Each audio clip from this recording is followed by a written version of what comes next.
بسم اللہ الرحمن الرحیم۔ عموماً آپ کو معاشرے میں عورت کی تنقید سننے کو ملتی ہے۔ لوگ عورتوں پر مختلف طریقوں سے تنقید کا بہانہ ڈھونڈتے ہیں۔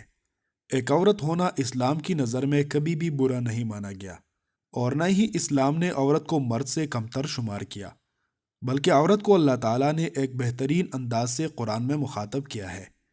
اس کے علاوہ اگر ہم تاریخ پر نظر ڈالیں تو دنیا میں بڑی نامور خواتین نے کبھی بھی عورت ہونے کو اپنی کمزوری نہیں بنائی، بلکہ اس کے باوجود انہوں نے عظیم کارنامے سر انجام دیے۔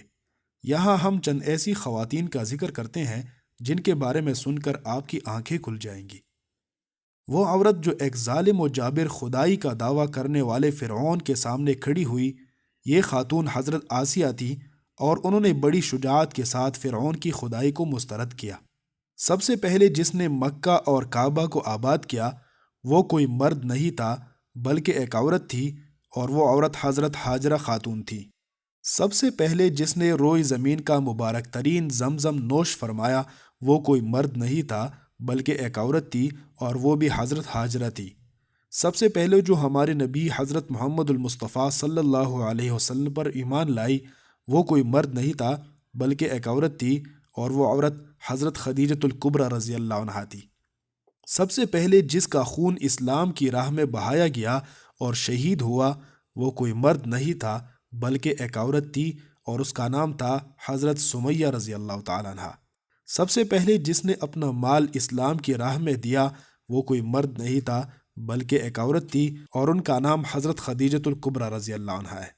قرآن مجید میں ارشاد ہے کہ جس کا مسئلہ اللہ تعالیٰ نے 7 آسمانوں کے اوپر سنا وہ کوئی مرد نہیں تھا بلکہ ایک عورت تھی، اور ان کا نام حضرت خولہ رضی اللہ عنہا تھا، اور ان کا ذکر سورۃ المجادلہ آیت نمبر 1 میں آیا ہے۔ سب سے پہلے جس نے صفا و مروہ کی سعی سر انجام دی وہ کوئی مرد نہیں تھا بلکہ ایک عورت تھی۔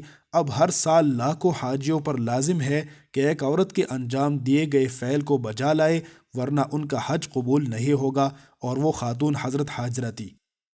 سب سے پہلے جو سب کی مخالفت کے باوجود بیت المقدس میں داخل ہوا وہ کوئی مرد نہیں تھا بلکہ ایک عورت تھی، اور ان کا نام حضرت مریم ہے۔